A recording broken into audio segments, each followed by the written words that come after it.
Just Being Me podcast.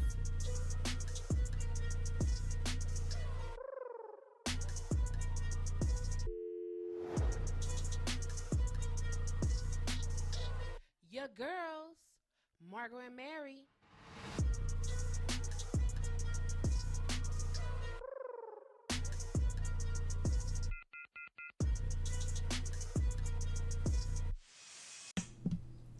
Sitting in a sacred place means you must sit alone.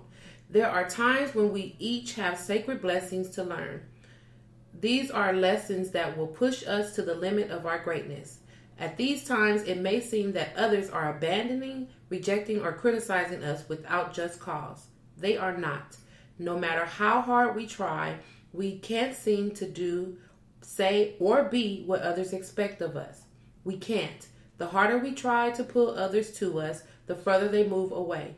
The more we try to fix things, the worse they seem to get. What we must do at these very sacred times is pull back, withdraw, and prepare to grow. Our lessons are very sacred. They are the basic ingredients of our greatness. To accept them, we must be open. To receive them, we must be willing. To understand them, we must be alone. I am sitting in a sacred place. Yes. Nice. Very nice. Very nice. We sitting in a sacred place, people. Yes, ma'am. On this here very day of January 16th. We being sacred up over here. Hey y'all, how y'all doing? Margot and Mary here at the Just Being Me podcast, episode 33. Ooh, we on 33. You know, 33. I count because I'm when I get like when we get like over 1,000 and we can stop counting. No, once we get to a point where we know we doing our shiznit, then I'll stop counting. But until then, it just feels good to know that we're at episode 33. Okay. So thank you for being here for episode 33. Want to say hey y'all to the cities that tuned into the podcast last week. That would be Los Angeles, Long Beach, Paris, California, Santa Ana, Pomona, Southgate, Orlando, Florida, Bayshore, Compton, Inglewood. Other is increased to 13.95 in the Netherlands. It went from 5% to 13.95. But hey, you're there. Hey, others, how you doing? We appreciate all y'all who's out there listening to us, supporting us. So continue to do so. Spread the word to your friends, your family, your foes. They can listen to us too. They can listen on Apple Podcasts, Google Podcasts, Spotify, Castbox, Spreaker, and iHeartRadio, and Deezer. These nuts, and Podcast Addicts. You can find us in any of those locations. Just type in Just Being Me, and it will pop up. We're working on our logo and all that other stuff, so it'll be under Just Being Me, Margot Evans, if you want to put the whole thing in. But the podcast has changed after 2020. It is Just Being Me, but it's still right now under Just Being Me, Margot Evans. So either way, you'll see my big old head pop up. There it is. Okay, we're working on our visuals, so that'll be changing in a moment. All right, y'all, let's just jump right on into our weekend review. What you do this weekend?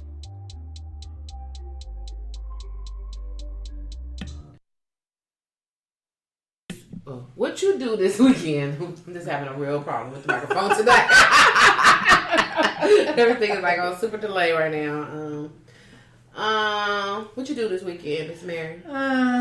What did I do this weekend? I spent some time with family, that's all. I didn't get anything done that I wanted to do because we had some things going on in the family. Okay. So it was just a family weekend, pretty much. Got 2 family members that was being hospitalized last week. So just continued to visit with them. over the weekend. Tried to get some rest on Sunday. That was about it. Went and had some lunch with my sister and my niece. Just things that I didn't feel good because I wasn't eating. Oh, what I was supposed to be last week eating. was a week. Yeah, and it's really hard to go out and try to eat healthy with fast food. Right. Because my system is used to home cooked meals. And when you're out there, it's so hard to choose something. And then once you choose it and you eat it, you're not satisfied. Yeah. It's not the same. I don't like that part of it. And I didn't even have a chance to go to the market because I was so busy with family stuff. So this whole week has been a trying week for me. Yeah. Eating out, not cooking. I haven't cooked a thing. I mean nothing. Yeah. All week because of this, and I'm really off. This week was a very off week because, like you said, with that fast food, it was because we hadn't eaten fast food for a whole week, and because we didn't get the things that we needed to prepare for this week. Right. We ended up and then we did some training, so we had to eat out. We had to eat out, and we had to make choices. Yeah. On a restaurant. I mean, at a restaurant menu. Yeah. That wasn't all that friendly to somebody who is actually trying to think about their meals. Yeah. Yeah. And we even the first the fast food restaurant that we went to eat at was El Pollo Loco. Oh, Jesus. And because we're figuring, okay, because we have to hurry up and get lunch and get back to work. So we're like, okay, we'll go to El Pollo Loco. And we'll safe. Get some baked chicken, whatever, grilled, whatever it is. My chicken was dry and hard and crunchy and salty. My beans were like paste, they were like old and they were dry. Yes. And awful. That sat on our stomachs and we, the rest of the day, we just was awful. Not having it. We were very uncomfortable. It was very uncomfortable. It was awful. Uncomfortable. Yeah, it was awful. But that lets us know that we are working towards a better result, a better goal. And our body wants that food that they're accustomed to. You know what I mean? Going out eating that crap. Nobody's like reject. Reject. What the heck are you doing? I mean, you got something sitting there in your belly, and then you're burping all the time, and you can't get comfortable. Yeah. It's just awful. Set like a ball right in the middle of our stomach. Yeah, it's awful. No nutrition value whatsoever. So it'll be a better week next week. Yes, it will. Yes, it will. To get it together. You're so right. So that was your weekend? That was my weekend, Margot. That was my weekend. I had a pretty chill weekend. I went to Palmdale to celebrate my goddaughter's 5th birthday.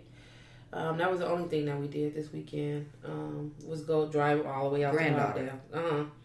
His granddaughter's birthday, 5-year-old birthday. 5 years. But you said goddaughter. That's a grand. Oh, that's a goddaughter. Oh, granddaughter. My bad. You better clean that up. Okay. It's his granddaughter. The grandbaby. Yeah. And it was fun. We had a good time. We just sat there. I mean, we was there. We was there with the baby, and we was able to be at the mall with her. And get her what she wanted. Oh. We went and brought all these clothes before she got to the mall because we think it was like, okay, let's just go on and do this because she 5. She don't know no better. She don't know what she want. We're going to go ahead and buy all these clothes. And then my guy was like, how much was that bill? I'm about to take some of these clothes back. Oh, Lord. Bill's high. I don't know. I don't have kids. I just was like, okay, I just think if I had a grandchild, I would probably just be like, oh, whatever. Right. I don't know. So it wasn't whatever. Yeah. He was like, how much was that? 100 and what? So when she got there, we was walking in the mall, and they had the Build-A-Bear in the middle of the mall. She ran right over there. She picked up the little character. I think it's called Combo Panda. Okay. And whoever that is, the kids know who it is. The people at Build-A-Bear was like, Combo Panda is very popular. That they ran out during Christmas time. They just got a new stock, and it was only 3 in the little thing, and she had grabbed one. Okay. And so I was like, okay. And I know that her mom says she loves unicorns. Okay. So they also had unicorns too. So I say, oh, you don't want the unicorn? Have the unicorn? She said, no, I want this. I said, you know what? I want this. I said, you don't like unicorns no more? She said, yes, but I want this. And could you stop asking Stop me? asking me. I know what I want. You what I want. I know what I want. I was like, okay, that's Lady, what she wants. I just said I didn't want that. Yeah, leave me alone. I'm asking me all these questions. So she got it, and she got they put the little talking thing in his hand, so he pushed it, he said something, and they put a heart in there, in his stuff, and it little smell good, and she was able to push the little pedal and let all the fluff go inside of him, and he come alive. It was so cute. Stop it. It was cute. Girl, they know how to make some money, don't they? Yeah. I was like, okay, all right. Wow. So we did that this weekend. I don't think I did anything on Sunday. I can't remember. But this week, like I just said, was with the food. There was a situations, and it was just a busy work week for us because we were training. This week was very busy for us. It was a lot. A lot going on because we had to prepare for the training on Monday and Tuesday, Wednesday and Thursday. We had training, and then tomorrow I can get back to life. It's you. Mary be off. I'm off. I'm off. I don't return till Tuesday. Yay! Margot's gonna hold down the fort. I'm gonna hold down the fort because y'all, guess what? It's Mary's birthday on Sunday. It's Mary's birthday on Sunday. Happy birthday to me. To Mary. Yeah. Oh gosh. Yay. I don't want to do this anymore. I'm telling you, these birthdays. It seems like they come so fast now. And you know what? They come so fast. Sometimes I forget. Okay, how old am I? Okay, let me think about it. You know, okay, years. Yeah. Yep. That's how old I am now. Yep. Wow. Mm-hmm. You know, but it's all good. Yeah. You know what I mean? You it's hear just, I'm straight. You good. I'm good. I'm healthy. I'm happy. You know, family's good. I'm good. You know, I have nothing to complain about. That's right. And that's good. Yeah. I love when people, you know, I'm good. You know, you like, I'm good. What I don't like is when people, and it's their prerogative to be however they want to on their birthday. But I just don't like to hear when people are very sad on their birthday because they're turning old, because they're getting older. Come on. That is a great thing. I look forward to getting older. That is what the progression of life is getting older. Right. There's people that did not make it to the age that you are right now. That's right. So be happy and know that you're blessed to be here. That's right. Don't cry. I remember back in the day, I had a coworker.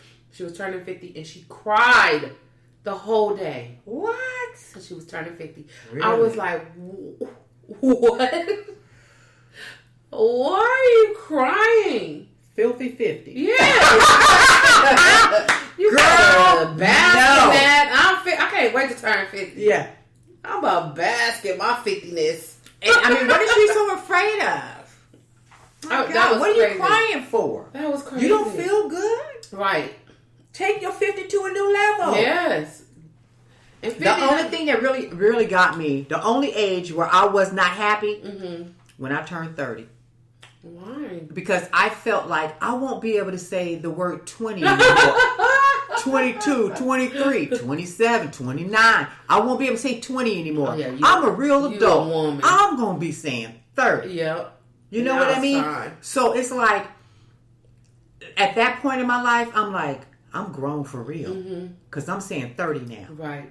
Oh my God. I can't say 20 something anymore. No. I'm 30. Yeah. That one hit me hard. But I wasn't like sad. I wasn't crying. It was like reality. Yeah. It made me feel like life is in session for real. Now your life starts. This is for real. Yeah. This is for real, lady. Yeah. And I'm just like, okay. Get it together.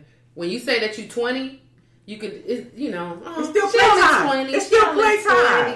It's still playtime. She in her 20s. Oh, okay. Oh, okay. Yeah. Reeling them in and throwing them back. You know what I mean? Having a good old hot time for 20s. Girl, that was over. When you say 30 now, it's like, oh, okay. 30 now is down to you get it down together. to business. You get it together. You're an adult. You are We real expect adult. things out of you. You can't. You 30 what? Quit playing. Doing what? You better stop it. Quit playing. There's some expectations here. Yeah, some big ones. So get it together. You better get Welcome it to together. 30. Exactly. Absolutely. But 50, Nah, ladybug. Okay. No, we not crying. We not doing nothing. We finna go out and have some drinks with the girls. Yeah. We finna go have a good time. We about to enjoy life. For real. 50? That's what I'm saying. No, you don't feel 50. No, you don't feel 50. What does 50 feel like? You don't even know. Go out and have a good time. Let's have a good time. What are you talking about? I want to enjoy my 50s. It didn't bother me, honey. It won't bother me. My 40s, I'm glad I'm here. I made it. Mm-hmm. And 50 will be even greater. Mm-hmm. Absolutely. And that's right around the corner. Absolutely. Right around the corner. I was looking on Facebook and some of my, I went to Norbon Gauchos. What's up? Okay. And they put our 30-year reunion is coming up. I was like, 30 years? Like, I feel like I just got out of high school. Wowzer. Like, I still feel young. Like, I just graduated last year. What you talking about 30 years? Who been out of high school for 30 years? Oh, my God. I graduated last year. What are you talking about? Oh, my God. Oh, my God. So if it's been 30, you know it's for me. Oh my God! I was like, okay. We graduated in 1990. Ooh, Margot. Yep, 1990. Wow. So they're trying to figure out if we having some kind of reunion. I went to my 10 year. I didn't go to how 15, was that? 20. It was nice. Was it the nice? 10 year was Okay. nice. Okay. I had a good time. Mm-hmm. I was married at the time, first husband. I was so mad because he didn't want to go with me. He was like a, what they call, like just a person that just always wanted to really like stay at home. Okay. And so he's like, oh, I want to go. I don't have nothing to wear, this and that. I was like, whatever. I'm What was about his to go. sign? December 23rd. Oh, he was the cap? Yeah. Yeah. Wow. And that's, yeah. He didn't want to go. He was like, oh, I don't have nothing to wear. And this and that. And I said, oh, we can get you something to wear. Like, come on, let's go. I want to go by myself. Yeah. I was like, forget it. I'm going by myself. Yeah. I'm not going to let you stop me from going because you don't have nothing to wear. Yeah. Whatever. And so I went. I had a good time. Good. Yeah. I had a good Everybody time. looked the same. Everybody looked different. Were you People look surprised? Black people. I'm sorry. All other people. The black people looked the same. The white people looked. I'm sorry, white people. You didn't know who they were. I did not know who they were. I'm sorry. Some of them I did, but some of them I didn't because they looked older. So different. I had to look at their little, you know how they give you a little, with your your yearbook picture on there. I was like, look, this is me. Hi, Mary. Like, I had to look at because they were like, hey, Margot, how you doing? Da, da, da, da. And I didn't know who the heck it was. Latino people did not look the same. The guys were chubby and balding. That probably may and had not been. Is that right? Yeah. Shout out to y'all, because if you see me at the class reunion, you be like, who you calling chubby and bald? Look at you. Yeah, I was chubby all the time. So, oh, it's been fluffy. But, some that was small then. But I know, we 30 years. So what did I expect? I mean, I didn't expect it. But I just, when you first realize that when you go to your 10-year reunion and that people look different when you think that you look the same, I'm like, okay. That's fine. But if they have something, I'm going to go. I'll go. For sure. I'll check it out. Oh, my gosh. I wonder how many people are still alive. That's the other thing. When you learn how people have passed away. Mm-hmm. I'm like, oof, that's scary. You know what I mean? Yeah. It's just like, wow. I remember when my parents used to go to their class reunions. Well, it would be my dad's because he went to Compton High. Oh, okay. And my mom and dad will always go to his class reunion. I'm like, oh, okay, cool. And I was just wondering all about that. Wow. And they would go for like every, 10, 15, 20, 25. That's cool. They would go together. They haven't been in a while. We probably haven't had any. We got anything else for weekend review? We good. We're good. All right. Well, let's move on to our news.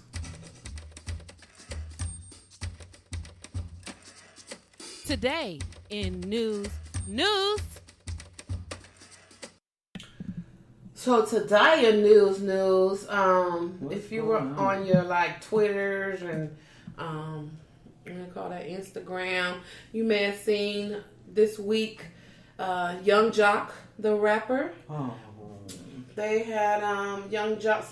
Okay, so what had happened was, if you didn't see it, What happened? What had happened was Young Jock was driving a Uber type. I don't know if it's Uber or Lyft. I don't know the name of it, because wherever he was driving, they call it a pick up and go. That's what they call it in where he was at. I think it was either in New York or Atlanta or whatever.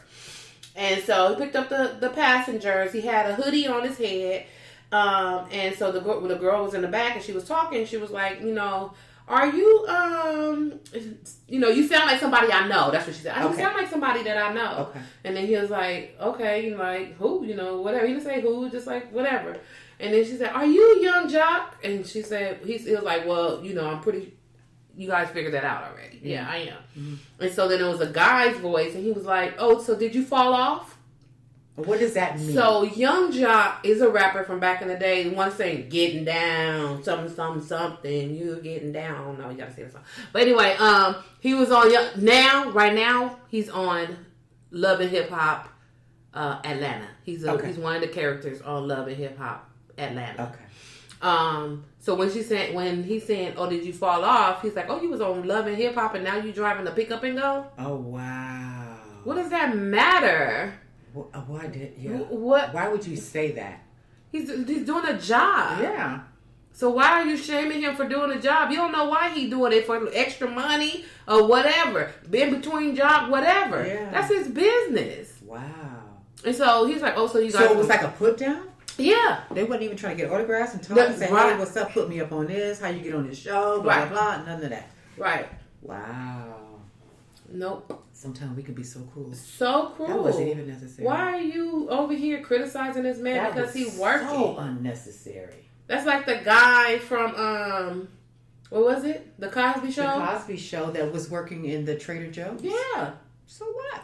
He's working. What do you want him to do? He ain't standing on the corner prostituting. If he was on the corner prostituting, then you'd be like, damn, you over here prostituting. Right. But he's making an honest living. He's making an honest living. That's what he's doing. Yeah. What? And you know what? There's no telling who he might meet in being a Lyft driver or whatever. Yeah. You know what I mean? You don't know who you might meet. Mm-hmm. You know what I mean? They can put him up on something. Yeah. You know what I mean? Yeah. Just don't spit on his game. Right. You don't know what's going on with this man's life. He don't know nothing. He in between jobs. He may just be trying to make a little something real quick that he needed, because I need something right now. You don't know, and it don't matter because it ain't none of your business. It's not of your what business. I'm doing. I'm picking your ass up and go. He ain't trafficking. Let's go. Right. Human beings or drugs, substance abuse. Right. None of that. Yeah. He driving your ass someplace. Yeah. Come on, dude, for real? And they don't have the nerve to say, you driving a pickup and go. You driving in a pickup and go. Because they started getting smart with him. So they started, he said, oh, so you guys going to put me on social media so you can clown me? And they was like, no, we ain't going to put you on, what you did, put you on social media. Did they put it? They put him They on. did. Mm-hmm. And then he had said something back to the girl, and then she said something smart, then the guy ended up getting smart with him. Well, you over here driving a pickup and go. He said, and you riding in a pickup and go. So, I mean, you ain't got a car. Okay. So, I was like, wow. Why are we doing this to each other? What's going on? Why? Really? Mm-mm. Wow. That's awful. So, y'all over here, youngins, stop hating on people that's just trying to make a living. I don't care who the heck it is. I don't care if it's Beyonce and she decided to drive a Lyft. Right. So what? Let her drive her Lyft and leave her alone. That's right. Let Young Jock drive his Lyft and leave him alone. What the heck?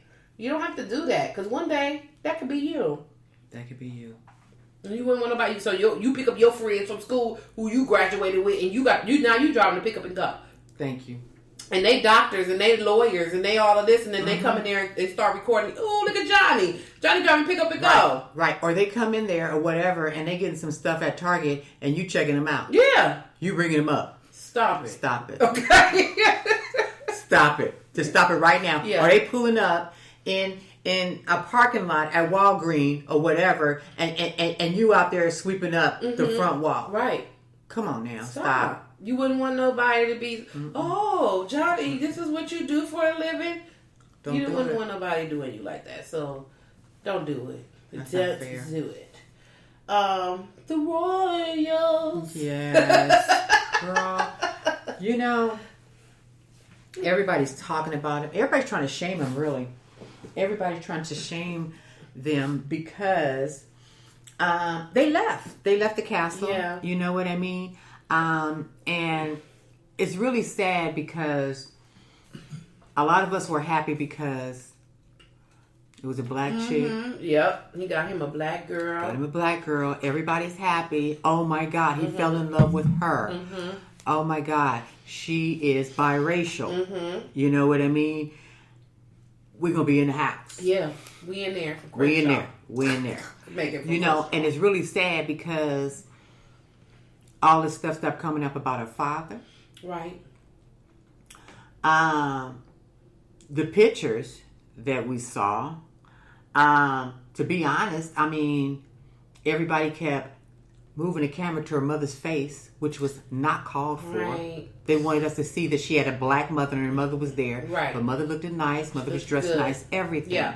They kept making comments about her father not being there or family members. Right.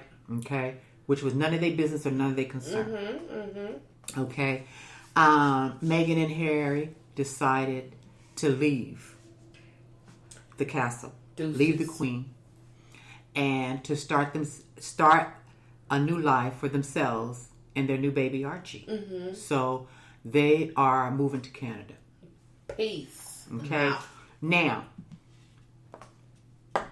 there was a lot of speculation about the way that Meghan was treated and how a difference was made between Meghan and Kate. Okay. Now, I'm going to read something. Okay. Now, when Kate was pregnant, this is what the media said when she was shown in pictures holding her stomach or cradling her stomach. They said, not long to go. Pregnant Kate tenderly cradles her baby bump while wrapping up her royal duties ahead of maternity leave. And William confirms she's due at any minute now. Real nice. Right. Real nice. Very supportive. Very supportive. Nice. Very supportive. Easy. Yeah. Nice and easy. Cool. When Meghan Markle took pictures of her holding her stomach, it said, why can't Meghan Markle keep her hands off her bump?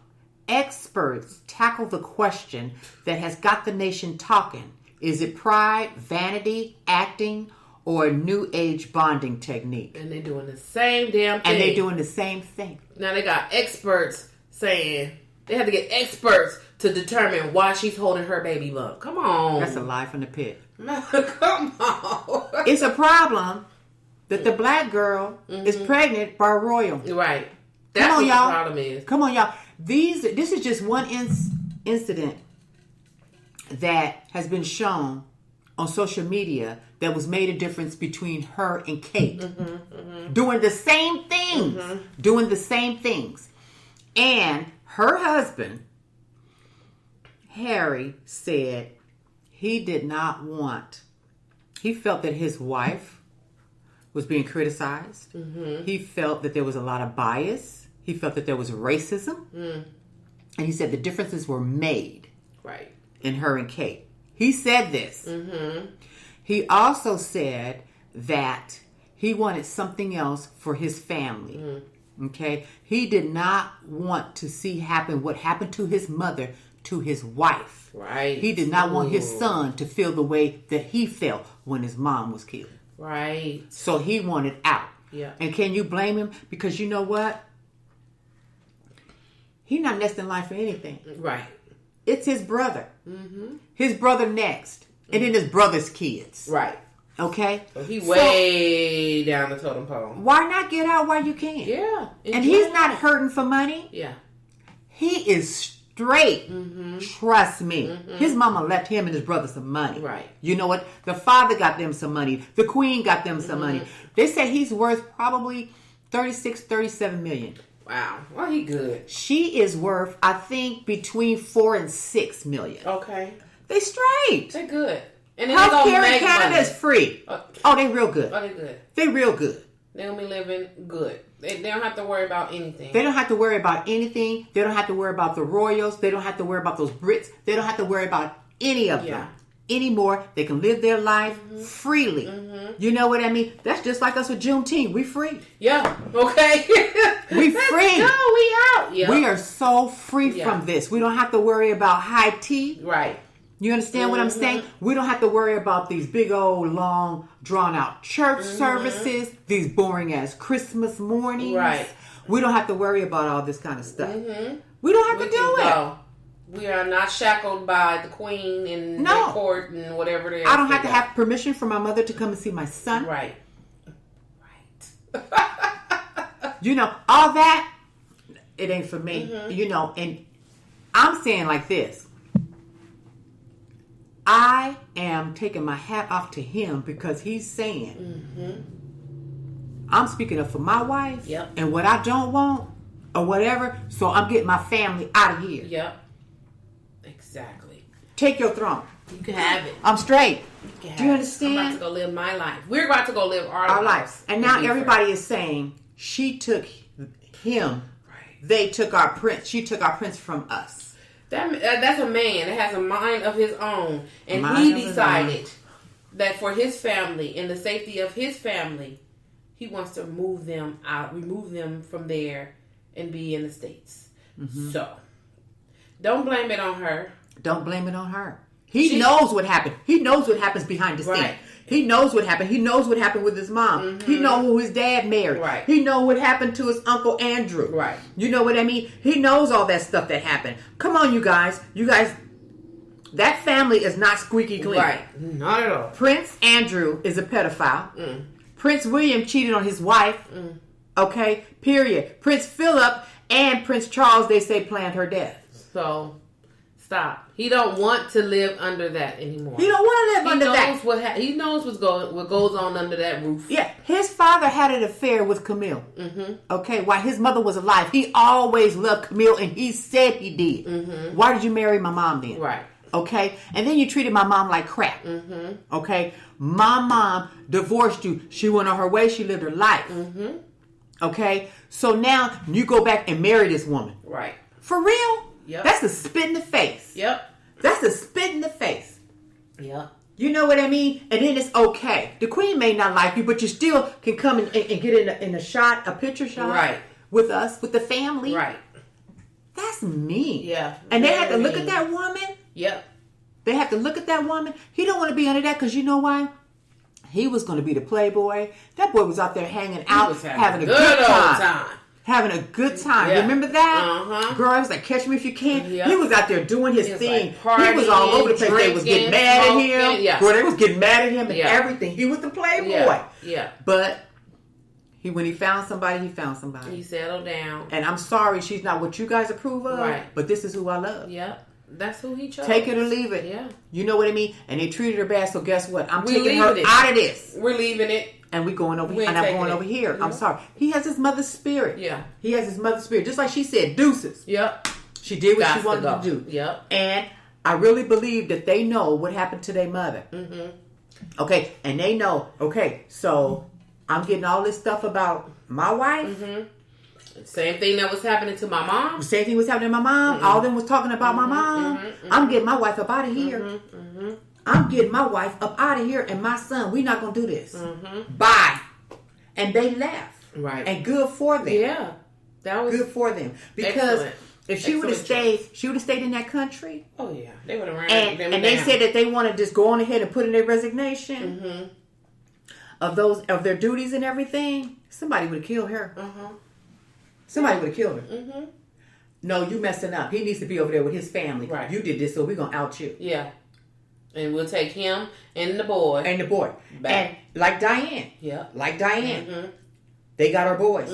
Yeah, exactly. They got our boys. Because they thought that she was tarnishing their crown over there. She knew. Because she she said behind the adios. scenes. She knew what's going on behind the scenes. And she said adios. You know what I mean? She write books and shit. Right. They didn't like that.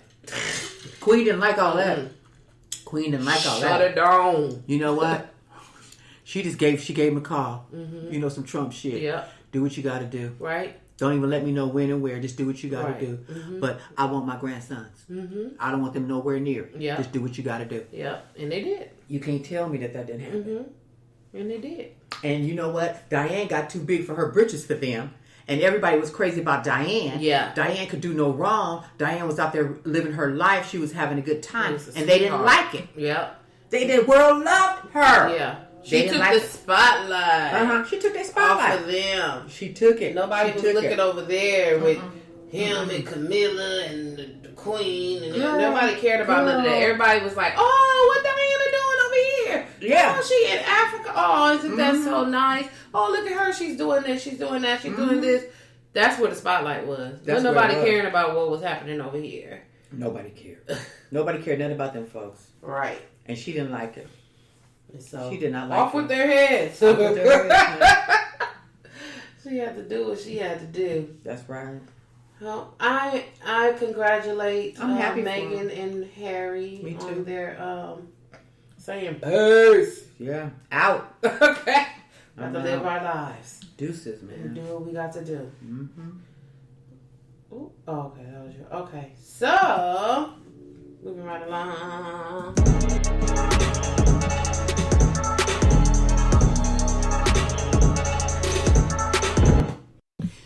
Dang, that was serious music right there. That was some serious music. I was like, I'll put that on there. Somebody was getting ready to come out the closet. Right, like somebody coming out the bushes or something. Boom on that ass. You're crazy. That's the music for the Let's Talk Comedy. That don't even sound like Let's Talk Comedy segment. That sound like what? About to get real down over here. Okay. I just wanted to recap a little bit on what I spoke about last week, which was that I belong to a Facebook group page. I'm a member of a Facebook group page for comedians. Yes. And I said that I was going to leave what I said right there, and I did. But then I had went back on the site because I go on there frequently. I left it alone, but it was stuff that be on there for comedy and stuff. So I go on there and look. Mm-hmm. So what happened was one of the members had posted a conversation. He put on there, I quote, "Okay, you guys, let's be nice, please. I'd like to hear your thoughts on pay to play and bringer shows. I'm interested in every side's opinion." Oh. So I was like, okay, I like that because I got attacked for no reason. Yeah. When and all I did was ask for comics who wanted to be on my show. That was all I did. Right. And it was a very brief, like, if you don't want to be on the show, you don't have to be on the show. Like, right. I didn't need to hear all that comment. I mean, like, just don't respond. 200 and something comments on my one thing. But anyway, so I said, okay. And so I threw my hat in there, and I put on there, I'm a little afraid because I got, like, my ass chewed on. Right. For looking for comics, and I used the word bringer, and it just, like, that just was like the red meat, and the dog just came and attacked. Like, I was like, okay, like, what the fuck did I say? What did I say? What happened? Yeah. What happened? I do this every month. Right. Twice a month, because I have 2 shows in a month. And I've never had an issue. And so I guess it's 2020 and the dogs came out to play. Ooh. So when he asked the question, so I said again what I said. Mm-hmm. I am looking for, I say bringer in the sense that I want comics to promote themselves and bring people out. I'm not asking any comedian to drag their friends to a show. I'm not saying drag your friends to a shitty ass show just so I can get on stage. I don't go by that. I don't say you don't get no time because you ain't got nobody here. I'll still put you on stage if you have nobody there. Right. So that's not what I'm saying. Right. I know the shitty promoters that you're talking about, and that ain't me. Right. So that's not what are you talking about? Mm-hmm. So I said my piece, and I got very great feedback from that. Okay. Because the homeboy said be nice, because I'm sure that was a piggyback off of that whole thing of my thing. Mm-hmm. So, people was like, you're honest. I like that. This is how whatever. It was good to go. There was other promoters that said the exact same thing. Mm-hmm. We're not trying. Nobody's trying to what the idiot because he's a fucking idiot. I don't care. I'm not gonna say his name, but he's a fucking idiot for trying to drag me like that and throw my name in a hat as being a scammer. Oh, that's what pissed me off. Don't call me. You don't know me. Don't fucking call me no scammer. Yeah, I'm not scamming anybody. Wow. And I'm exploiting comics. First of all, everybody is an adult. Right. So if this is what they want to sign up for, because I'm telling you what it is, they can sign up. They can sign up for it. Right. That's not exploitation. Read the dictionary, fool. Yeah. Yeah. Ain't nobody exploiting nobody. So, it was a really good conversation. It was, it didn't even get as much hoopla as mine. That's it. Like, it was a calm conversation, so the dogs didn't come out. It wasn't bloody enough for them to come out and even comment, and they weren't on there. But I liked it, and I just wanted to shout that out and say I appreciated that conversation. I may not use the word bringer anymore. So one of the you find a new word? I'm gonna find something because that word is something. It does something to comics when you say bringer. It does something. Okay. It was a comic that was on that chain of posts, and they did a skit, and it was called 12 Years of Bringer.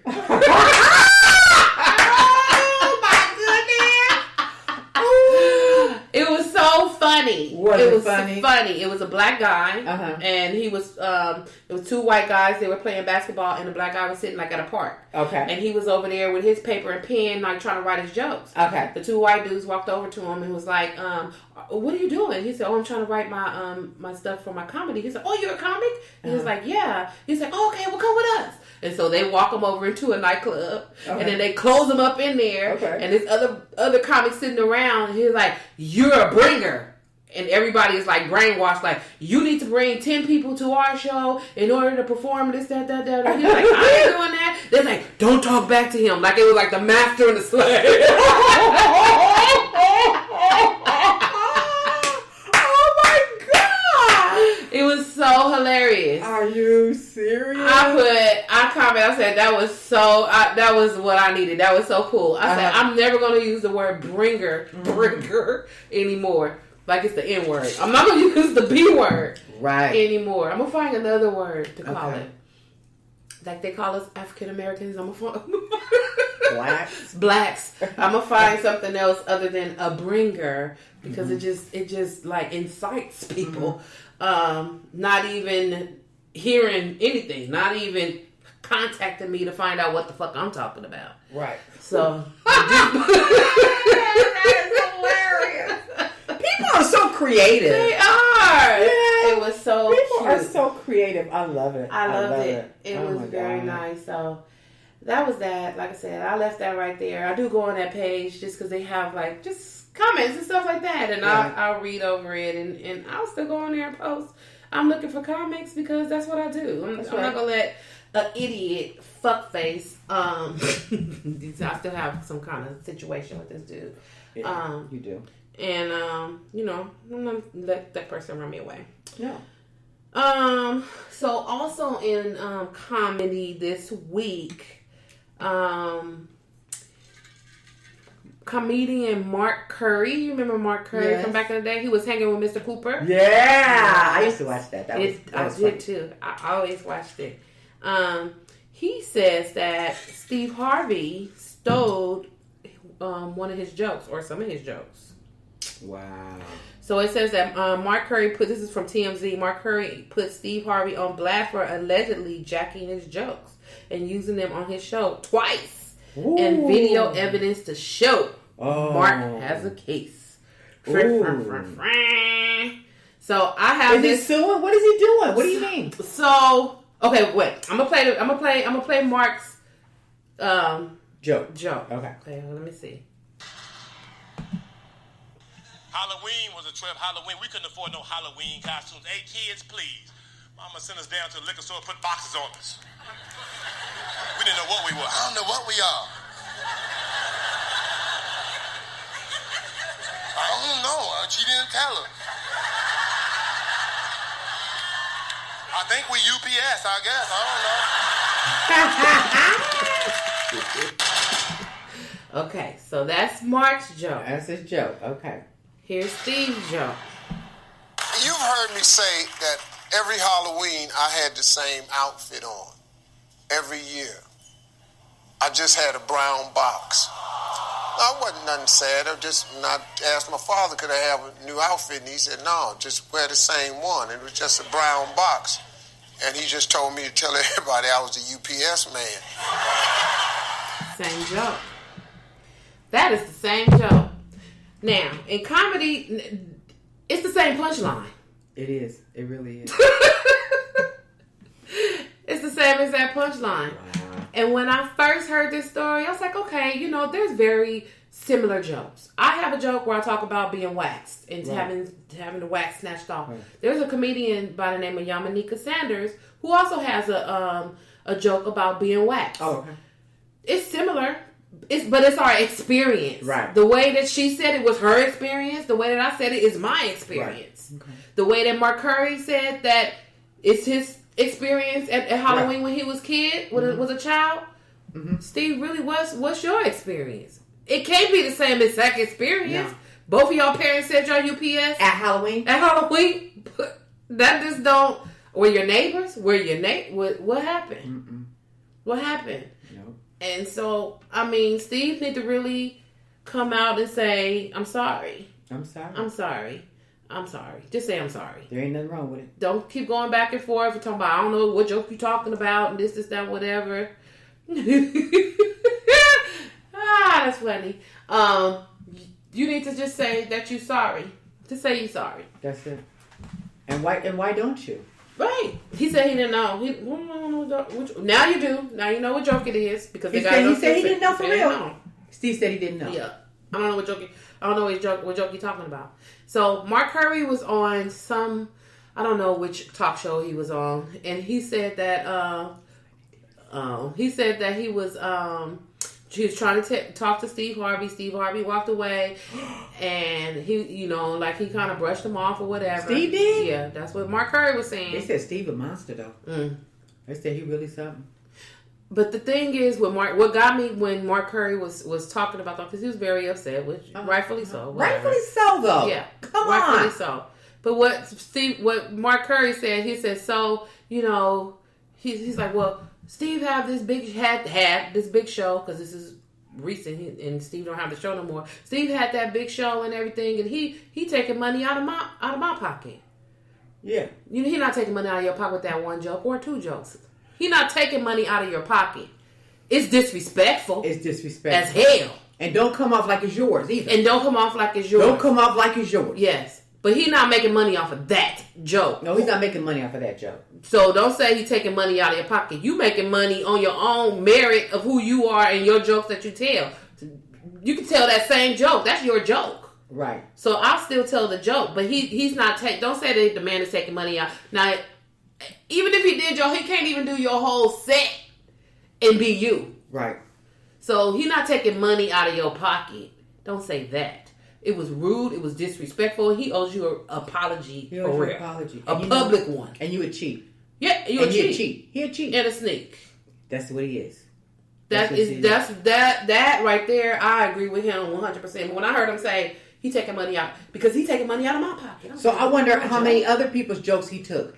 That's what we was talking about. How many other jokes did he take that belonged to somebody else and don't nobody know? Or ain't nobody saying. And this is who he is. Yeah. Like his whole thing is about joke stealing. Like his whole MO coming up. Mm-hmm. Now see, I like what I like about Steve Harvey, because there's some things I don't like about Steve Harvey. What I do like about Steve Harvey is I like his work ethic. I don't like his work. I like his grind. He does like a million jobs and he does it. I don't like his stand-up. I don't think that he's a funny stand-up person. Mm-hmm. But I think that he's a great storyteller when he's on his show and he's telling a story. Not when he's doing a comedy stand-up and he's telling a story. I don't think he's funny in that way. Mm-hmm. I wouldn't watch Steve or go see Steve Harvey as a stand-up comic. Okay. But when you listen to stories that he tells, and then that's what made us think like, okay, are the stories that he tell really his stories that he been telling? Because he's a storyteller. He tell funny stories. But are those really your stories? Yeah. Now we're questioning. And we question it. And the whole thing too, about him writing all these books and stuff like that, you know, about how to treat a man and how to treat a woman in relationships and all that. Who are you? Mm-hmm. You didn't messed up several times. Mm-hmm. You didn't you had affairs. Right. You know what I mean? You went and said that your ex-wife was a mental case. You took your son from her. Mm-hmm. You're going to have to pay for all that. Mm-hmm. You're going to have to pay for every drop of that. Yep. You're going to have to pay for all that. And you know what? It's so funny. Now that you say that, you know, these people, they have to stop and be careful about how they treat people. Yeah. And really they do. And I think about this all the time. And, you know, I say it to my sisters. I say it to my family members and everything. And it's be careful who you mistreat in the flesh. Mm-hmm, okay? Mm-hmm. You have no insight of their rank in the spirit.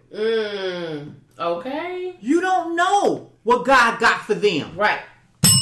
I'm going to put that right. You don't know what God got for them. Be careful, Steve. God. Yeah. Be careful how you did that woman and you took her son. Right. Okay? Right. You didn't want to give her nothing. You had another woman calling her house. You understand what I'm saying? I don't care. You can't pray your way out of that. Mm-hmm. You know what I mean? Because remember, there's always a consequence. Karma gonna knock on your door all the time. It got to come. The karma does. It got to come. Around. You still got to pay the consequences. I don't care how much you pray. All you can do is say, Lord, give me mercy. Yep. Give me some mercy. I know I got to go through it. I'm just saying while I'm going through it, just grant me some mercy. And let me come out of it kind of unscathed. Or let the lesson that I have to go through, let it be swift, but don't let it hurt me so bad. Yep. You know what I mean? And just ask for some mercy. Because, baby, you're going to go through it. Because you did it wrong. There's a consequence. Right. You know what I mean? So you can't tell me how to act in a relationship or how to behave. Or I need to, you know, hold on to my cookies this long and do that or whatever. When you was over here sleeping with another woman, you had a wife. You know what I mean? And that wasn't the first time you did a woman like that. Right. So don't sit up and write a book about relationships when you know nothing about it. I wasn't seeing the movie. I wasn't buying the book. I wasn't putting no money in your pocket because I wasn't listening to you. You was a man. You don't know nothing. You don't know anything. Right. You know what I mean? That's why I don't like him. I don't like him. I think you're a fraud. Yeah. I think you were a fraud. And then when this came out, guess what? Confirmation. Yeah. Confirmation. Yeah. Period. Him and the other guy on the Kings of Comedy. Bernie Mac. Oh, Bernie Mac. Yeah. They had a problem. Yeah. He had a problem with Steve. He had a problem with Steve. They had. I just watched something with Cat Williams. And it was like a radio interview, and that's what he said. He said Bernie Mac was the real king of comedy. Thank you. Not that other one. He didn't say the name. And we knew who you meant. Yeah. He didn't say the name. Bernie was funny. Yeah. Bernie was hella funny. Bernie was funny. He was so He funny in film. He funny in stand up. He was real too. He was a real deal. Bernie was real. Yeah. I mean, you know what I mean. And Steve probably was jealous of him. Yeah. To be honest, you know, because he wasn't. He wasn't that. He wasn't that whole thing right there. And he didn't need all that. You know, Steve wanted to be this guy. Right. You know, this smooth guy, this and that and stuff like that. It's like, come on with that, man. Come on. Yeah. Come on. I can't even listen to him. I haven't even listened to the radio station he on. I don't want to hear nothing he have to say. Like I said, I'm not buying no books. I'm not reading nothing that you got to say about women. I'm not saying nothing. Do you understand me? I don't like him. I don't like him. He can't tell me nothing. You can't tell me the sky blue, Steve. Okay. I'm not listening. You can say. I'm not listening. Yeah, I mean, like you said, karma come back around. Karma comes back around and it bites you. And it bites you hard. It bites you hard. So just prepare yourself, brother. Yeah. And I don't care how much you pray on your radio station. Yeah. You still got to go through it. You still got to go through it. So that's him, and yeah, that makes me question some things with him. So Kevin Hart has a Netflix special called "Don't Fuck This Up." I liked it. I liked it. There's a lot of Kevin Hart people who do not like Kevin Hart did not like the Netflix special. I like Kevin Hart. I mean, I always like Kevin Hart. I think he's funny. I think that a lot of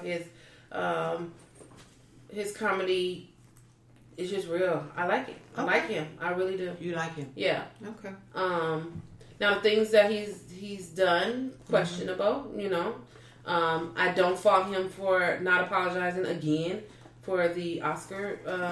You know, when the LGBT said, "Oh, you said you was gonna break the dollhouse over your kid's head if he ever years ago." Years ago. He apologized for that. He apologized. He said, "I'm sorry." But again, he's a comedian, and then people don't like for people, meaning that community doesn't like for it to be said, "Oh, he's a comedian, so he can say whatever he want to say." He could say he's a comedian. That's the whole thing about being a comedian. We say stuff that's brash. It's different. It comes out left field. It's stuff that's being said. But do you really think that this guy is going to knock his kid over here with a dollhouse? I doubt it. I doubt it. And then here's another thing that I got a problem with. How many times he say the N word, Nigga? Nobody had nothing to say about that. NAACP wasn't up there. Urban League wasn't up there. Wasn't nobody up there saying, "Oh no, you owe us an apology, and you can't say this, and you can't say that." Why do we always have to do so much apologizing to those group of people? Right. To those group of people. Right. Okay. Why are they running this world?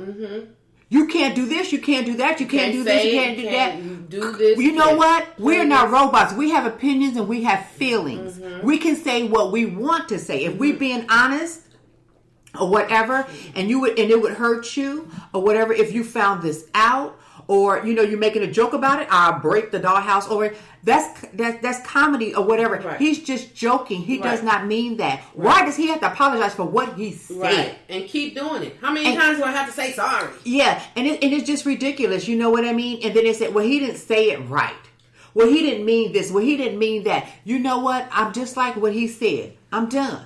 I don't want to talk about it no more. Right. And he doesn't have to. I'm tired of everybody apologizing to those group of people. Right. They just feel like, oh, you can't say nothing. No. Really? No. You hurt my feelings. You got to say sorry. Really? I don't see those people out there telling us that we can't sell water, or we can't barbecue in the park, or we can't live in this building. I don't see all them people coming back telling us they sorry. Right.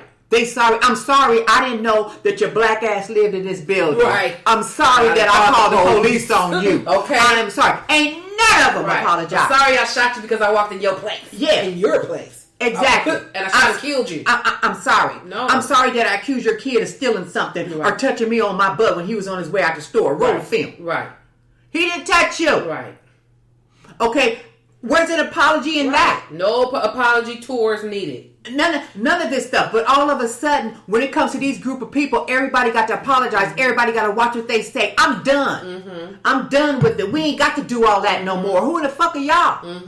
Y'all want to become one of us? Y'all want to become recognized? Stop asking people to apologize to you, because ain't nobody apologizing to us. Right. Keep it Persian. If you don't like it, if you don't care for his comedy, then don't watch him. Don't watch him. You got a choice. You got a choice. Don't buy the ticket. Turn TV off. Turn it off. When you see have a little choice. black face pop up there and be like, I don't like that. Turn it. Turn it don't off. Don't sit there and listen to it, criticize it, and then post it. But everywhere. you can't expect for people, everybody in this world, to like and to accept you. How long have we been here? Do they like and accept us? No. Shut the fuck up. Yeah. Shut up. You know what I mean? Live your life. And let the ones that love you, and the ones that don't, fucking well. And nobody cares. I don't care. Okay, and keep it pushing. Yeah. What are you trying to get? I mean, what do you want from us? You want everybody, every time you walk by, to bow down? And kiss the ring. We're not kissing no ring. You know what I mean? Right. We're not doing all that. Right. And he showed them. It's not necessary. It's not necessary. I will walk away from this Oscar hosting gig because I'm not saying it. And then he turned around and went on Ellen and apologized and went everywhere else and apologized. But I'm not apologizing because y'all told me to apologize. I already apologized. Yeah. Why do I got to keep going? Because they want to make a fool out of him. Yeah. That's what they wanted to do. And he know what they wanted. They want to make a fool out of me. I got to go to every household, knock on the door and say I'm sorry. Right. I got to go keep on saying I'm sorry. If you work for me and you feel like my apology ain't enough, step. Yeah. Bye. I done said it. Period. Yeah. Just step. If well, you know what? I'm gay and I'm your producer and I'm this and then my friends were asking me, okay, so what'd you tell them? Right. Right. Okay. Now listen, if you gay and you my producer or whatever, I write your check, don't I? Right. So how am I? Do I know you gay? Right. Yeah, I know you gay. You still on the payroll, right? So guess what? Maybe I don't have a problem. Right. Do I treat you any differently than anybody else? No. Have I disrespected you? Right. Did I say anything inappropriate to you? Right. Did I say anything about your lifestyle? Right. Right. Okay. So when your friends came to you and said, "Oh my God, how can you work for this person or whatever?" What did you tell them? Right. What did you tell them? What was your conversation? Okay, because I don't see you turn your resignation. Mm-hmm. So don't tell me how much apologizing I gotta do. Don't do it. That's crazy how people just get wound up in all that kind of stuff and say you need to do this and you need to do that because you offended. Y'all been offending us for years. Y'all been offending us for years. Yeah. Ain't nobody apologized. And like, oh, this profuse. Sorry, I'm sorry. I'm sorry for the 400 years. I'm sorry. Yeah. I'm sorry. And it's all because of who y'all choose to lay down with. Right. Guess what? We really don't give a damn. No, I don't we don't care what you do in your bedroom. Right. That's what it is. And we don't care about that. Fine. It's fine. So let everybody else be fine and stop being so sensitive about what everybody says. Everything. And if you're so comfortable in it, you wouldn't even give a damn. Yeah. If you were so comfortable in your lifestyle or whatever, you wouldn't even care. What you need to do is go get you some help from a psychiatrist. Go get you some help and sit on somebody's couch and let somebody help you work through what your parents didn't accept and what your family didn't accept and how they threw you out. Right. You need to work through that. Okay? Because we paying for that shit. Yeah. We paying for that. However they treated you, you think everybody else feels the same way that they did. And we don't. Right. We don't matter. feel like that. That's none of our business about how your parents threw you out or, they wrote you out the will or your father couldn't accept it. You go work that out with your insurance and you go and talk to a psychiatrist and you get some help for that. Yeah. But don't turn around and make everybody do apologize efforts to make you feel comfortable or whatever. Because ain't nobody made us black folks feel comfortable. And we've been here and made them a whole bunch of money. Okay? Yeah. So you guys need to cut that shit out. Yeah. I ain't with it. I'm not with it. You know what? Let me tell you something. You can live your life any way you want to. That's your business. Yep. Okay? I have gay relatives. You know what? I can take it or leave it. I don't care. I'm not going to treat you any different. Right. Okay? I'm not going to treat you any different. I'm going to love you. If my children came to me and said, Mom, look, I like the same sex. Okay, more power to you. Yep. I don't care. Do you. That's it. You still going to be my child. You know what I mean? I'm still going to come to your house. You still going to come to my house. That's it. Okay? Yeah. I need some grandchildren. Either you have them or you adopt. Right. But do what you gonna do. That's it. It ain't no big deal. I know it's hard for some parents. Some parents say some crazy stuff or whatever. That's fine. Some parents are abusive. Okay. Some people are overly religious. Okay.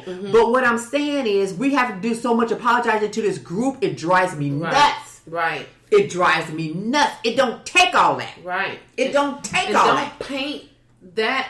But you abuse from family, abuse from your parents, whatever, however they accept you. Don't use that same brush to paint. That's how everybody feels because it's not.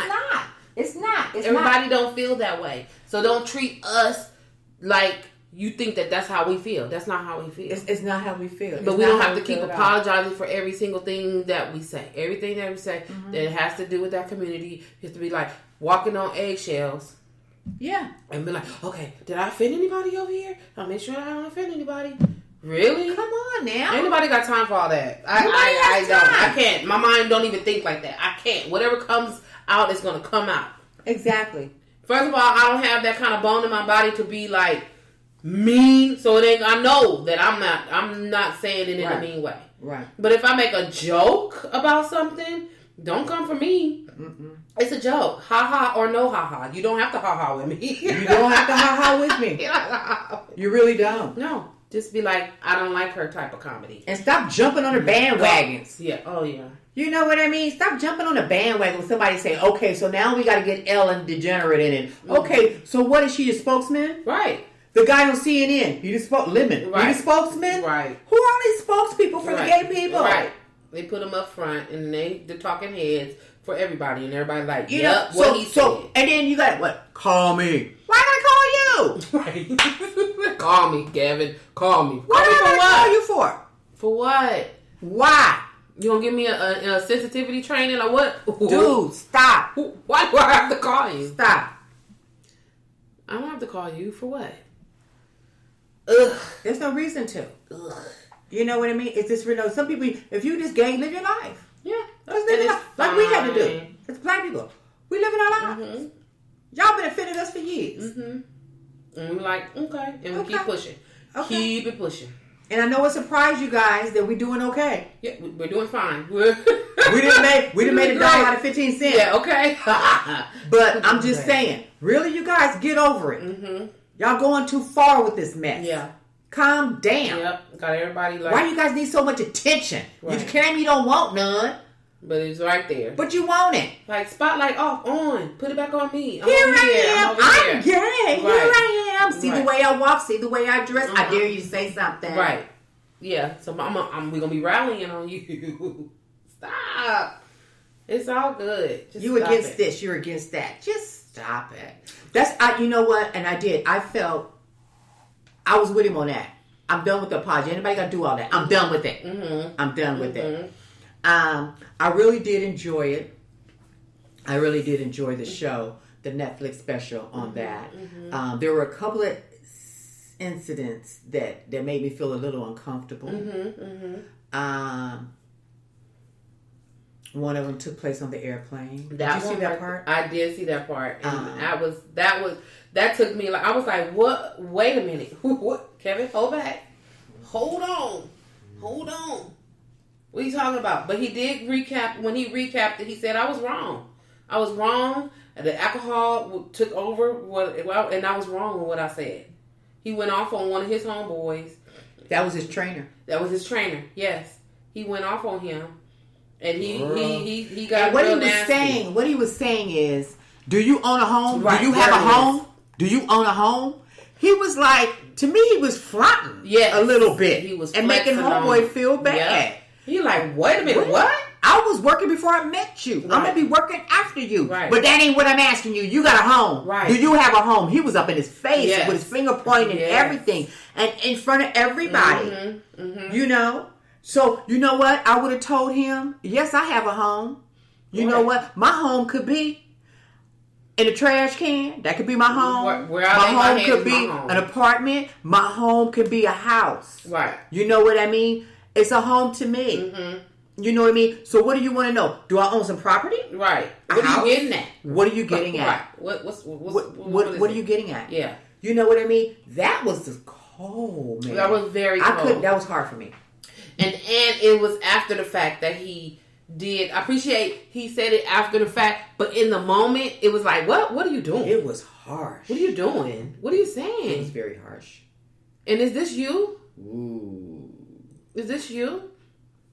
But okay, I'm gonna take it. You know, dude is still with you. You apologize. You He acknowledge accepted the it apology. and move on. Yeah, he accepted the apology Yeah. and stuff, and they cool and everything like that. So that was okay. But when it was happening, girl, I was just Yeah. ooh. Because at first I thought they was playing, and then I felt it. I felt like, Ooh, no, that this is chills, serious. It was very It was for real. serious. Oh, no, that was for real. That dude wasn't playing. No. And Kevin was all in his face and pointing at him and everything. And I'm like, why are you so mad at him? What did he do to you? Right. That was really bad. I did not like that part. Mm-hmm. The other part I didn't like was when he supposedly had the affair with the little girl, with the woman, whoever the woman was. Mm-hmm. I think it was in Vegas or something. Yeah, in Vegas. In Vegas. And the girl was from Long Beach, right? Mm-hmm. This little girl from Long Beach. And what had happened was, in the film, he was saying that he was calling up everybody and no one could go. And so he was out there and he wasn't around his entire crew. Mm-hmm. The plastic cup guys or whatever. Mm-hmm. And so he was saying in his little show on Netflix that he didn't have his crew around him and he slipped. I slip. I usually have my crew around me. They tap me on the shoulder. They tell me. They protect me. Right. They know when somebody coming. They tell me don't do this. They tell me don't do that. Right. My crew wasn't with me, man. I was just caught out there. Wait a minute. So you can't think on your own? Right. What you should have been thinking about was your wife. Yeah. It takes your crew to tell you that you got to marry, don't do something. Yeah. You know what I mean? Right. That I couldn't accept. Yeah. So what? You don't have a head. You don't have a mind. Right. You don't have a brain. No. You don't have a heart. You don't have a soul. No. That somebody got to tell you, don't do it. Yeah. Stay away. Get over here. Don't touch. Don't look. Right. Don't do this. Don't. Remember, you're married. Come on over here. Come on here. Yeah. They got to protect you. That's dude. bad. If I was his wife, I wouldn't accept that. No. I'm like, somebody got to put your ass on a leash. They got to put your ass on a leash in order for you to obey. Yeah. So they can pull it back. Don't go over there. Exactly. But if they're not there, that leash is not on. So you could just run wild. You're liable to do anything? Yeah, no. That's scary. I can get these phone calls. I can get anything. I got to sit there and then call these other wives and say, please let your husband go so my husband to act right. Right. Please. Okay? Please let him protect go. Them. They just going to be going the weekend. Let him go. Right. I need somebody to watch him. Leash. I need somebody. Don't let my little dog go wild. No. I didn't like that. No. I didn't like that. And then there was the last point I want to make that I didn't like was the way he talked to his children. Okay. I didn't like the way he spoke to his wife. Thought that was very harsh. But women take different things. I don't have a tolerance level. Yeah. For a man raising his voice at me or using profanity towards me. You got to speak to me in the way I speak to you. Right. And okay. And if you say you love me, you're not going to speak to anybody like that you love. Okay. As far as I'm concerned.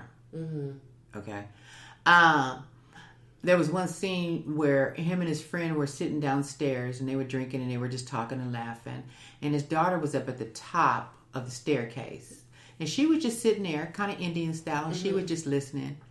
And he just said, and she was in earshot of this. He was saying, like, look at this little MF up there listening. She's so nosy. She up there listening to motherfucker. Da, da, da, da, da. I was like, whoa. Oh, my God. He did not just say that. Yeah, he did. And she was just looking down at him or whatever. And she just kind of like, reared back a little bit or whatever. But she wasn't shocked that he said it. No, because that's I'm sure, is the way that they communicate. They communicate. Same thing with his wife. That's just the way that I believe the way that they communicate. And it's okay with them. Will we accept it? Kevin Hart, no Kevin Hart. You don't talk like that. But if that's the way y'all communicate in your household. Wow. I thought that was pretty rough. I thought that was pretty harsh. I mean, and I was just kind of shocked because I know your mama didn't talk to you like that. I know your mama didn't talk to you like that. You talk to your daddy like that. Right. You and your daddy go back and forth. Right. But I know that your mama didn't talk to you like that. No, his mama. Oh my gosh, my heart went out to her. Yeah, my heart went out to her. She's a hard-working lady. Hard-working girl with them two boys. That wasn't easy, and that drug addict husband. Right. That wasn't easy. No, not at all. But she did it. She took care of them boys. And she had ovarian cancer. And I didn't like that part. I didn't like the way he talked to his wife on the phone. I thought it was kind of harsh. And I didn't like the way he talked to his daughter. And then when they were talking about having another kid, Kevin says he don't want another kid. And the girl was like on the patio, and they were all sitting there in this living room setting. And so the daughter, I couldn't hear what she said, but she said something about the sleeping arrangements, somebody sleeping in the bed together or something. And Kevin picked up something and threw it at her and told her to get out of his business, and it ain't none of her business about the sleeping or who sleeps with who or something. And I was like, whoa. Whoa. I'm like, should those kids even been in the room when you guys is having this conversation or being interviewed? Right. Sometimes the children should not be in the room. Right. I don't care who you are. Children are children. They still have children brains. Right. You know what I mean? They still sponges growing. and they still sponges and everything. Absorbing all that. And you shouldn't do that. And then I think, people talk to their kids the way they want to talk to them and everything like that. But I just didn't like it. I didn't like him calling her an MF. Yeah. It's just like, wow, my mother and father never called me out my name. No. You know what I mean? Never. ever. I was called. My mom would call me and my sister because she'd be like, "You're a prima donna." She called us a prima donna. And we thought when she called us a prima donna, we thought she was calling us Madonna, like the singer. You're such a prima donna. We was like, "Yay!" Y'all crazy. Yeah, we are. And then we was like, "Oh no, that's not a good thing." That is so fun. But I mean, it was just like, my parents didn't curse. I mean, No, they didn't fuss. curse or fight in front of we us. we didn't hear all that kind of stuff. No. Calling each other names and stuff like that. And being called out of your name, period. That's not good. Yeah. That's not a good thing for you to call your kids, MS. Yeah, no, not at all. What is that? What is that? And then that's teaching her to say it's okay for her to say that when she have her kids, she will call her kids MF. Because my dad did it to me in school. Yeah. That's how that's our report. That's what we taught. Yeah, and then when I was looking at the wife, and a couple of times they was talking to the wife, asking her some questions or whatever. There was one time that him and her was outside, and they was walking across the back, and they was on a swing set or something. Mm-hmm. She had a little glass in her hand. Mm-hmm. There were some other times when they was talking to her. To me, she looked like she had a couple of drinks or a couple of tokes. Mm-hmm. Because her eyes were kind of glossy, and she was like, just moving her head just a little bit, and she was trying to emphasize things, and she was just like, yeah, and I just felt like she was under the influence of something. Yeah, the influence of something, and then he was just saying that, I guess his sex game is off. Yeah. His sex game is off now because he works so much, and he has this business, and he has this, and he has that, and everything like that. He's working hard all the time. And so he just asked her, what do you want? You want some D, or you want to live like this? Like your are those ultimatum. Are those my only choices? Right. I can't get it. So my thing is, so if I take the house, who gonna give me the D? Right. Where you want me to get it from? Where you want me to get it from? What are you saying? Right.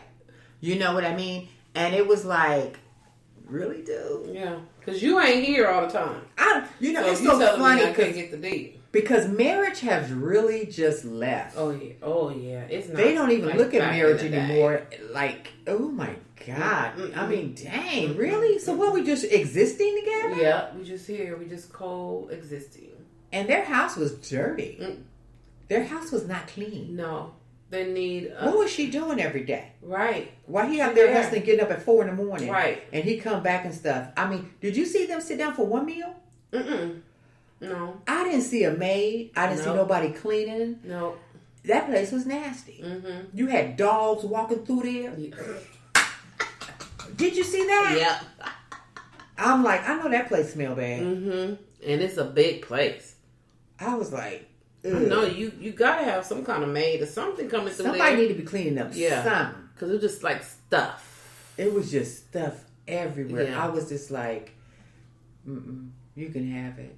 You can have it. I can't. I just can't. And I'm just like, okay, so you can't have somebody come in and clean like maybe twice a week or something like that and help you prepare some dishes, and you be on the computer taking some classes or something, getting your degree. Doing something. You know what I mean? Right. So you just going to take everything that he dish out to you just so you can stay in that house. You know, because he out there doing something with his D. Yeah. So somebody getting it. And he coming home telling you got the house, so you be quiet. You can't have the D too, okay? Because I'm out here busting my ass and working. No, that ain't all it. Right. You need to wake up and smell coffee. Okay. I want the house and the D. How about that? He too young for his D not to be getting home. Yeah. Okay. Period. Yeah. And he's saying to you he don't want no more kids. He done. And you a young chick too? Yeah. Well, he better get his thing snipped, and you keep yours. You keep your stuff. And you don't get if I say I want some more kids, I want some more kids. You can't go and have a vasectomy and we sitting up here and you do that to me and I want some more kids. You had 2 kids. Yeah. She only had the one. I just got the one. Yeah. So you already. I want a baby. Why is it gonna hurt you? Right. You ain't here anyway. Right. I'm taking care of them. I'm here. You know what I'm Yeah, saying?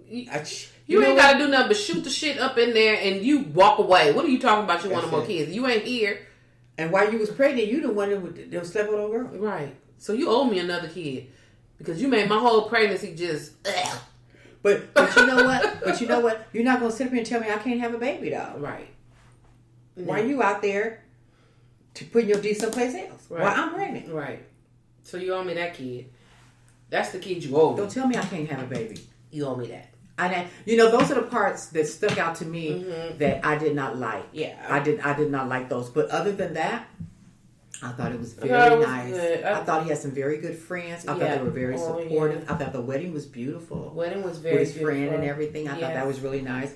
The cars, when he get the cars away, was beautiful. that was so cool. Oh my God, showing his appreciation for his boys. That was wonderful. That was really nice. And they were like, they were so happy. Crying. So happy. And I like that. And I like the part where he forgave him his daddy and said that, that was just my pops. Yeah.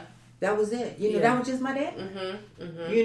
And it's right. There's nothing I can do. There ain't nothing he can do about that. No. That was he didn't his ask dad. him to be his dad. That was what he got. That's what God gave him. That's who his daddy was. Yeah. They still was father and son till the end. Mm-hmm. That's it. You can't do nothing about that. Right. You can't do nothing about that. And he accepted his dad's apology and he moved on and he loved his dad. Yeah. So that's cool. And he had I think, I don't know how many episodes it was, but one of the episodes that I really enjoyed was the way he spoke about like how he came up in comedy. It showed, from him being, a young Kevin Hart telling jokes and everything, and then he met up with another guy and he was trying to teach him the ropes, and then I really appreciated me being a comedian. I really appreciated that, just seeing how he came up. He hustled. He hustled hard to be where he is, and I definitely take my hat off to Kevin Hart. He built himself, and now he built his company. He has Heartbeat Productions, and he has his people around him. That's something that I aspire to do, is to have just that right there, and seeing it, knowing I'm in the stage right now where I'm trying to build up to that, and just seeing how he created himself and did that. It was amazing. I liked it. It was amazing. I was like, okay. And it really touched me too is when he went to New York, and he was saying how he really missed New York and stuff, and he got on the little stage and everything, and he did a little something, or whatever. He was talking about his dad and stuff, and he was just saying that I really miss New York. You know what I mean? And his friend was there. His old friend was there. What you call him was there too. The other comedian. Yeah. Chris Rock. Chris Rock was there. Yes. And I was just like, look at this. That was so cool. Nice. Dave Chappelle was there. Yeah, I was like, and he was just like, I miss New York. Yeah. I just miss it. I miss the people. I miss just coming in and doing this and stuff like that. And I was just like, wow. Yeah. That's cool. And the thing about comedy, this is, I don't want to say I wish that I was a male, because I don't. I'm happy I'm blessed to be a woman. But comedy is a male sport. It's a male sport. It's a male-dominated sport. Okay. That's why you see more male comedians than you see female comedians. Yeah. I don't know the history behind all of that. We just have to all carve our own ways as women, and how we're going to, make our way up. There's, of course, celebrity comedians, women comedians, but it's far and few between. It's not that you see most of the comics are men. When I do shows, I have mostly men on my show. It's hard for me to find female comedians. I have to leave slots open so that I can say, okay, I need at least 2 females, because I get a lot of inquiries from men, but I don't get that many from women. Right. Don't know why, but I want to find that, how you just said, the way that he had Chris Rock and Dave Chappelle and his other comedian friends from back in the day, like, build that. I want to build that kind of thing around me. Yeah, right. Because there's comedians. A lot of comedians that have come up from back in the day. They have that because they had the Def Jams and they had so they came like up together. I'm in this group where it's really social media comedians. Oh, okay. So Yeah. it's just like this in between comedian group. Now it's no. The people are competing against each other, or I ain't talking to you, and it's just a different situation right now where I am in comedy. Now, somebody under me that's younger, they got social media. They can do all these flips and trips and comedy and stuff, which that's things we have to do. The little sketches and all this, all this other stuff, and people see them, and that's why I gotta throw my hat in that game too, because I'm in the middle. I'm Def Jam people, all the people they up here. Then we have this group where I am in, and then you have the ones that's younger coming up in the social media doing their thing. They know how to do all this computer stuff and edit it their own stuff and do it. So we in the middle. So a lot of us are just. So in the what middle. about? So they probably have people do those things for them. Who? The skits? The comedians and stuff like that. They probably have somebody taping them and editing, and they probably paying somebody to do the editing and putting that stuff on. These comedians that's coming up right here, they know how to do that. Is that right? That's why they can pump out all these skits and stuff and do it. I Am Zoe is one of them. He does his own editing and he does his own skits and all that stuff. They know how to do that. They in that group where they know the technology, so I know what to do. We're in this group right here, like. Technology stopped at a certain point. Like I could do it. I do a lot of my own stuff because that's what I like to do anyway. Mm-hmm. So I can do it, but I work. Yeah, girl, you got a 9 to 5 for free. Right. I do. I have a lot going on. Yeah. So I have so many ideas. So in this group, I have to hire somebody to do it. Right. Because I don't have time to be doing that. I have so many ideas or skits and this and that, whatever. And you got to promote your show. Yeah. And then you have other shows you have to go through. Yeah. Go to and stuff like that. It's a lot. It's a lot. So, and then they're not working because they're being influencers. A lot of them getting paid on Instagram. That's their job. That's what they do. Okay. That's that group. That's coming up behind me. Mm-hmm. But not behind me meaning they behind me. Because most of those are ahead of me as if you know who they are. Mm-hmm. So, it's a game. You have to but what about the people that come, to the shows and go to the different comedy clubs and stuff like that? Those women that we probably like in the same. We're all that's this group. That's this lane. We in the middle lane. Okay. We still trying to make a name for ourselves. We still trying to get out there and put a face to our name and bring our funny and people are like, oh, that's Margot Evans. Oh, okay, that's cool, whatever. Mm-hmm. But. I mean, again, it's a male-dominated sport. They will have an all-male show. A lot of the shows be all guys. Mm-hmm. People try to put at least one female in there, but other than that, it's all men. Mm-hmm. So you're like, okay, where do I fit? Like, okay, where I go? That's why I wanted to do my own show, so I know that I can get up there and do my own thing. Right. But that can only carry you so far. That's just. I don't do shows because I'm trying to make a name for myself in doing a show. Mm-hmm. I want to make my name and myself of being a comedian. I can't do that here. And where I'm hosting a show. Right. So I have to go on other people's shows and do other things and go, other places. So it is what it is. I'm figuring it all out. Right. Right. Figure it all out. All right, y'all. So we just going to go ahead and get into our last segment, which is the bullshit and beauty. Mm-hmm. It's...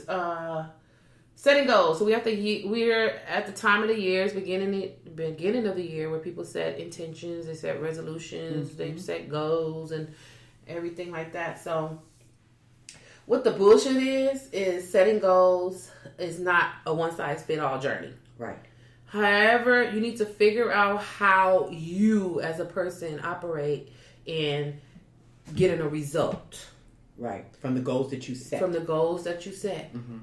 And then when you figure that out, then you feel better. You don't feel like, oh, well, Jane said that if I do this, then this will happen. No, that happened for Jane. That's Jane's mode. Mm-hmm. It ain't gonna happen for you, boo. It's not gonna happen for you that way. Mm-hmm. So create your own way that you need to set your goals. Mm-hmm. There's goals that I set that I know that's in my head, which is being healthy, losing weight, whatever it is.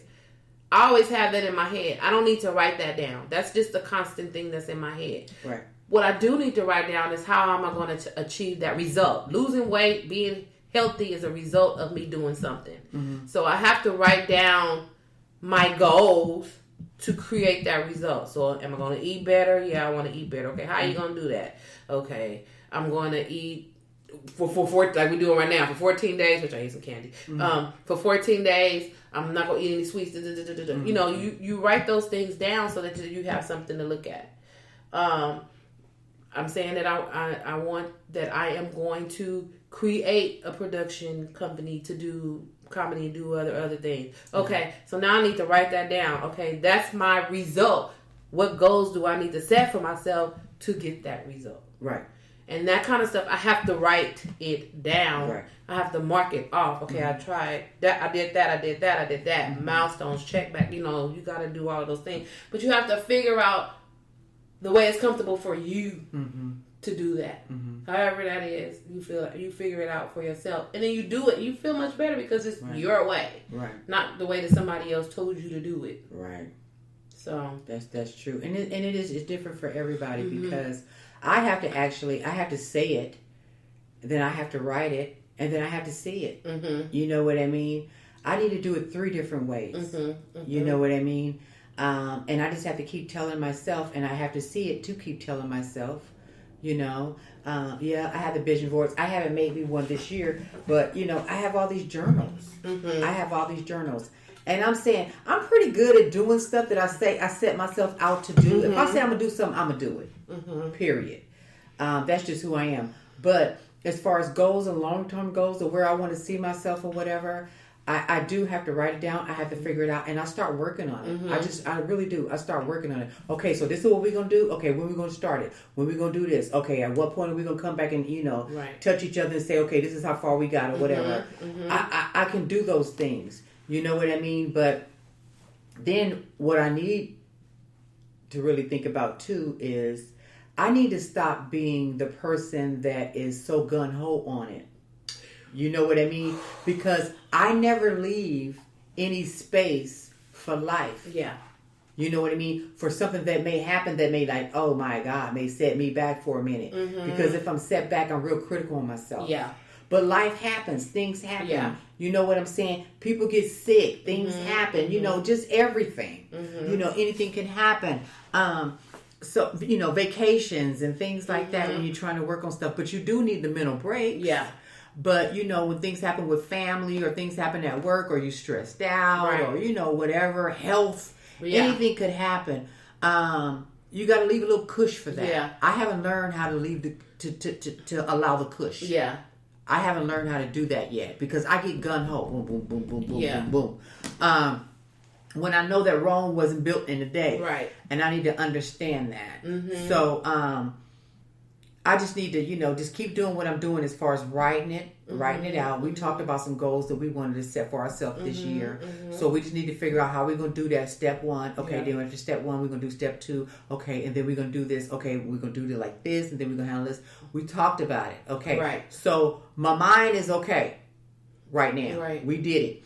So what I did was today when I got home, I just started writing it in my journal. Mm-hmm. You know, okay, so this is how it's going to happen or whatever. Okay, let's just see what happens, okay? And then after this part, we're going to go to step 2 or whatever. Mm-hmm. And then we're going to do this.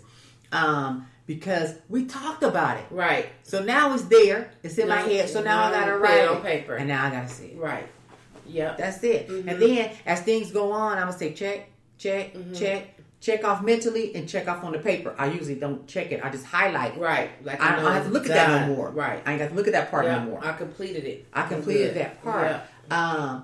And that's the way I just like to set it up. Mm-hmm. Those are the goals that I like to set up for myself. Mm-hmm. You know what I mean? And you know, I don't try to do a lot. I may give myself maybe 2 a year. Yeah.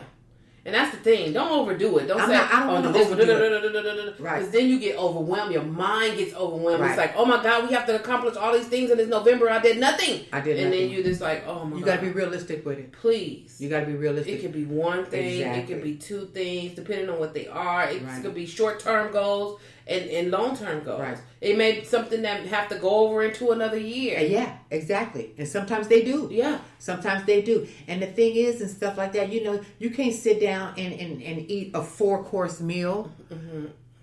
Just boom, right. You got to do it piece by piece, yeah. piece by piece, yeah. piece by piece, piece by piece. And that's how you set your goals piece by piece. Yeah, and you accomplish each little piece. Yeah, each little piece. Okay, I got that done. Okay, I got that done. Mm-hmm. Okay, I got that done. Mm-hmm. You know what I mean? And this year I decided to, I got a money journal.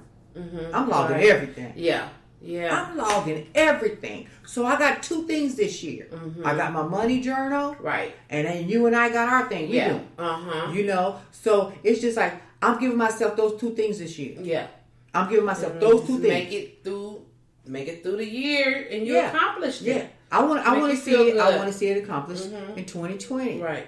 And I'm gonna work towards it. That's it. Yeah. That's what I gotta do. Mm-hmm. That's what I have to do. Well, one of them was, going back to school and taking a class, but that passed me by. Semester already started. But you and I decided on something, and it still got something to do with that. Uh-huh. It's still got something to do with that. It's just something else that we're gonna do for ourselves. Mm-hmm. But it's still, I got 2 this year. So that is going to be my focus. Mm-hmm. My focus, Yeah. And then that's it. I'm not biting off a whole bunch. I'm not putting all this excess weight on my shoulders. No. I'm not going to stress over it. You won't do it. I'm relaxing and I'm doing it. Yeah. That's it. We just going to relax. We're going to do what we got to do. And that's it. And I'm not going to put no pressure on myself. Yeah. You know what I mean? And I'm going to leave you a little cush, for life. Mm-hmm. You know what I mean? Yeah. And stuff like that. And that's what we got to do. Mm-hmm. And, we got to get our sit down. We got to put our calendars together. Once we start, getting this thing up off the ground, we got to get our calendars together, find out when we're going to be meeting and what we're going to be doing and stuff like that. And that's it. And hold each other accountable. Let's do it. Yep. You know what I mean? And just taking it piece by piece. You gotta take it piece by piece. And then you gotta freaking do it. Like, you got to do it. I am a procrastinator. And that's one thing that I am getting out of. I'm getting out of that in 2020 because I have a lot of dreams. I have a lot of things that I want to accomplish. And I know what they are. I write them down on my thing. And I procrastinate. I'll be like, I can do that tomorrow. I can do it tomorrow. But by the time I do that tomorrow, it's December 31st. Okay. And I'm like, damn, I didn't do shit. Ideas, but you didn't do shit about it. Like, nothing happened. Nothing happened. And I go and I look back at my book. I'm like, dang. And what really gets me, what really just chaps my eye, when I look into something, and when I look at something that I wrote down, and somebody is doing it. Uh-oh. And I'm like, fudge. Like, really? That was on my list. Got off of your ass. That was on my list. That could have been you. That was on my list. But somebody who didn't procrastinate got up there and did what they had to do, and look where they at. Now stop it. Now stop it. And you get mad at yourself when you see that. Yep. And it's been a couple of times. I'll look back at my book and I'm like, oh, I had that same idea. You can't come up with it now because it's their idea. Because they done right there in front of the world doing whatever it is that you thought you was about to do. You can't call it your own. You can't Steve Harvey it. That's what we call it. Don't Steve Harvey it. You can't. They're going to say you're stealing it. They're going to say you still. I don't care if you had that written in the book with the date on it. You just wrote that. Yeah. Because you seen mine and then you like, Yeah. So, no. You didn't copyright it. Wow. It's my idea. That's the truth, though. Mm-hmm. That's the truth. And you sit there and you let it go away. So, that is one of my goals or results or goals or just something that I need to not do, that I'm not going to do anymore, is procrastinate. Right. I'm going to put my mind, whatever I put to paper, whatever I put in my mind, I'm going to see it through in 2020. Right. And let the chips fall where they may. Right. And I just want, this is the first year that I wasn't in a book club. And I kind of miss it, so I'm going to get back into my reading too. Yeah. But that's just leisure. Yeah, that's leisure. It is something that you like to do. Yeah, that's good. So you need to do stuff like that too. Yeah, so I'm going to just start choosing my books and stuff like that, and some of them going to be entertainment, and some of them going to be knowledge. Yeah. So I'm gonna get back and doing that, and then I'm gonna just say that I'm gonna have to complete a book a month. I'm not gonna really be hard on myself and just say I'm gonna have to read a book a month. You know what I mean? Because you gotta keep your mind going. Yeah. And sometimes I'll be like, oh, I need something. I need something. I just need something to think about. I need something, Right. To take my mind off of other stuff. I just need to take me away. Let me do somebody else right now. Right. Somebody else drama. let me go through it. Because it's hard sometimes when I'm home and I'm like, Netflix don't do it for me, cable don't do it for me, and I'm just like, it got to be the podcast. Right. I'm just there. I'm just like, okay, well, let me see. Oh, dang, they don't come until tomorrow. Right. Ain't nothing there. There ain't nothing there. God. And it's just like, okay, well, let me find another podcast. Right. Right. This is really weird, but it's just like, and I know that I'm doing that because I haven't been reading. Yeah. Yeah. So I got to get back at that. So that's what we're working on. That's our 2020 vision that we're working on, setting our goals. And accomplishing the goals. You can set the goals. And learn how to accomplish them. Learn how to accomplish them. Yeah. Just bit by bit. Yeah, it's fine. Just announcements really quick. Hey Y'all Comedy Show is going up again on Saturday, February 8th at the Long Beach Federal Underground. Did I put that on my calendar? Put it on your calendar. Tickets are on sale right now on Eventbrite. I'll put that in the description box. We have some very, very funny comedians. Stephanie Brendis, Pam Ty. February the 8th is Saturday. Pam Ty, Kevin Hessinger, Chris Sugi, Todd Bennett, and Bria Janae.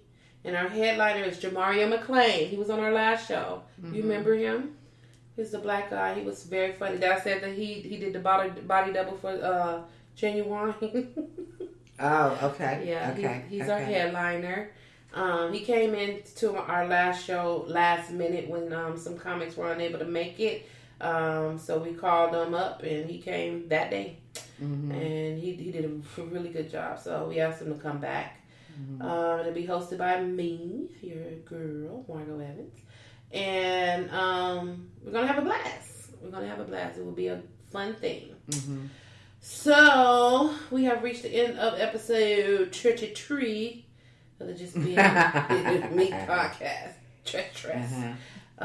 Thank you guys for listening and supporting us. Of course. I'm still living, still loving, and always laughing.